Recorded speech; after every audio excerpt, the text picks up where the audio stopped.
Hello friends, welcome to vocab with Nikunj. चलिए शुरू करते हैं आज के एडिटोरियल का एनालिसिस। बहुत सारे इंटरेस्टिंग वर्ड्स एंड फ्रेजेस हैं, राइट। तो फर्स्ट वर्ड इज सीपिंग। सीप का मतलब होता है अगर पानी बरस रहा है तो अगर जो पानी की बूंदें वो मिट्टी में घुस रही हैं तो उसे कहेंगे सीप करना, परमीट करना या पास थ्रू। ठीक है। सीपिंग सैफरन, तो जो केसरिया झंडा है बीजेपी वालों का, वो पूरे देश में फैल रहा है। ठीक है, उसी उसी के सेंस में कहा गया है सीपिंग सैफरन। बीजेपी का जो स्ट्रॉन्ग होल्ड है, बीजेपी की जो पहुंच है, वो दूर दूर के राज्यों में पहुंच रही है। कैसे है? क्योंकि अभी जो 3 इलेक्शंस हुए थे स्टेट्स में, उनमें तीनों में बीजेपी या एनडीए की जीत हुई है। ठीक है, on the BJP and their partners electoral gains in the North East के स्टेट्स थी ये। तब Bharatiya Janata Party is primed to be back in power, right. Prime to be back in power. Prime का मतलब कोई भी चीज जब इंपॉर्टेंट चीज होती है, राइट, या फिर कोई एक हाँ इंपॉर्टेंट सी चीज होती है, प्रोमिनेंट सी चीज, उसे प्राइम कहते हैं। लेकिन जब यहाँ देखिए प्राइम के पास डी लगा हुआ है, prime as a verb use हुआ है, इसका मतलब किसी चीज की तैयारी कराना या करना। ठीक है, अब अपने आप को तैयार करना। तो भारतीय जनता पार्टी अपने आप को तैयार कर चुकी है पावर में वापस आने के लिए 3 नॉर्थ ईस्ट स्टेट्स में, right. Next what is pre eminent, इस अगेन भारतीय जनता पार्टी की बात हो रही है कि बीजेपी के लिए जो रिजल्ट्स हैं वो रिवॉर्ड हैं उनके लगातार मेहनत से। और उनका जो क्लेम है कि वो एक प्री एमिनेंट नेशनल पार्टी है, इसको इनहेंस करती है ये बात, राइट। तो प्री एमिनेंट का क्या मतलब होता है कि ग्रेटेस्ट इन इम्पोर्टेंस, सबसे महत्वपूर्ण, सबसे इम्पोर्टेंट पार्टी इंडिया की, राइट। तो उसको इनहेंस करती है क्योंकि तीनों इलेक्शन में या तो बीजेपी या एनडीए की जीत हुई है। Next word we have got is incentive. तो बीजेपी की विक्ट्री को एट्रीब्यूट किया जा सकता है। एट्रीब्यूट मतलब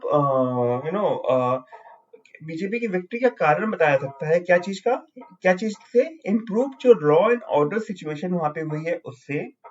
कैश इंसेंटिव से, ठीक है, जो कैश उन्होंने दिया। क्या कैश दिया? मंथली सोशल अलाउंस दिया 2,000 रुपए का गरीबों के लिए, और 1.5 लाख 1.6 लाख हाउसेस दिए प्रधानमंत्री आवास योजना के हिसाब से।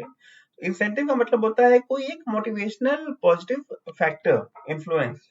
ठीक है, तो ये है cash incentive. And next word is unnerve. Unnerve का मतलब होता है कि जो कंपोजर है उसको डिस्टर्ब करना। अब कंपोजर क्या होता है?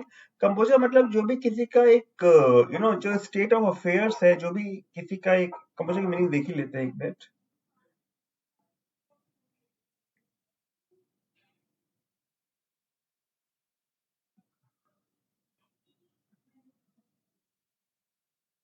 ओके, अरे हाँ, स्टेडीनेस जो भी ऑफ माइंड। ठीक है, मतलब दिमाग जो स्ट्रेस के अंदर है उसको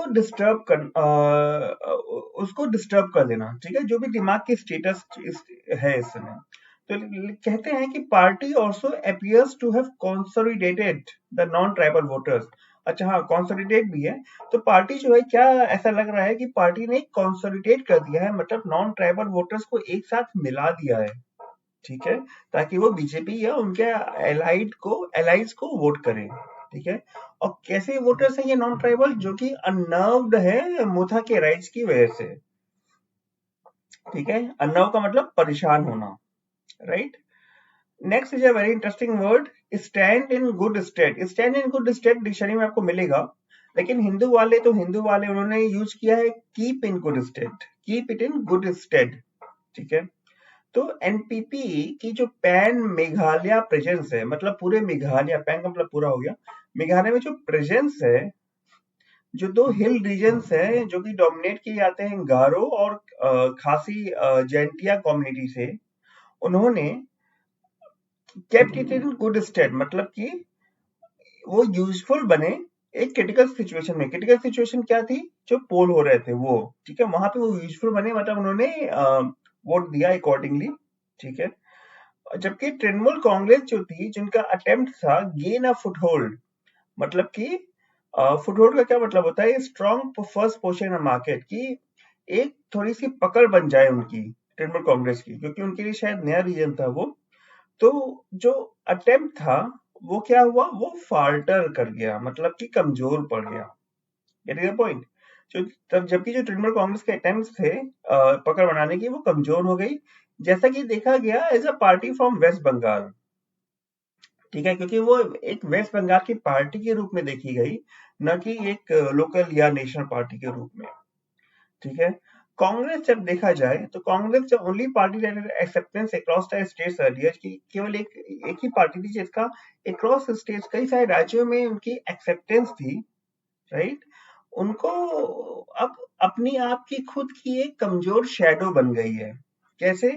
पहले उन्होंने ज्यादा सीट जीती थी, अब केवल 5 सीट जीती हैं 21 पहले के 21 कंपैरिजन में।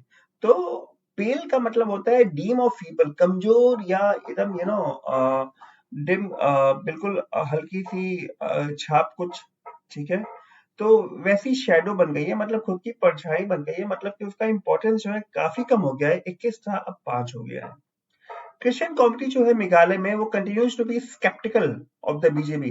क्रिश्चियन कम्युनिटी अभी भी वो थोड़ी सस्पिशियस है, एक्सेप्ट नहीं कर पाई है बीजेपी को। स्केप्टिकल का मतलब होता है मार्क बाई और गिविंग द डाउट, थोड़ा सा डाउटफुल है।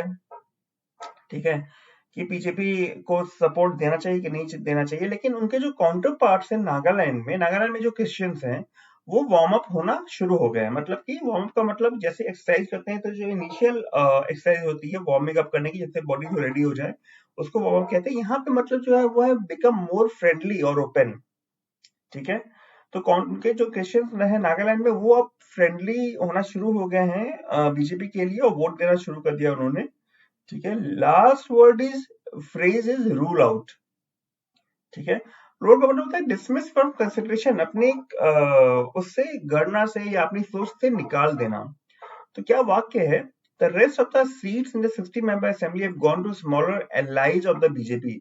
जो बाकी की सीटें हैं 60 मेंबर असेंबली की, वो बीजेपी के छोटे छोटे जो उनके मित्र पार्टियां हैं, उनको चली गई हैं। Ruling out of possible. तो इसकी वजह से क्या हो रहा है कि की ऑपोजिशन को कंसीडर ही नहीं कर रहा है, एज एन ऑपोजिशन की कंसिडरेशन बिल्कुल खत्म हो गई है। ऑपोजिशन बची ही नहीं, क्योंकि सारी जो अ, जो सीट उसमें सत्ता में नहीं बैठ रही है, वो भी फ्रेंडली सीट्स हैं, फ्रेंडली पार्टीज की हैं। ठीक है। तो ये था आज का सेशन। कैसा लगा मुझे कमेंट सेक्शन में बताइएगा। बहुत सारे फ्रेजेस हैं आज, रूल आउट है, वार्म अप है, ठीक है, गेन अ फुटहोल्ड तो है ही, is stand in good stead है। ठीक है। तो लेट मी नो। ठीक है। और ऐसी अपनी वोकेबलरी आप बढ़ाना चाहते हैं, डेली का एडिटोरियल पढ़ना चाहते हैं, तो यहाँ क्लिक करके सब्सक्राइब कर सकते हैं। चलिए, thank you for watching, bye bye.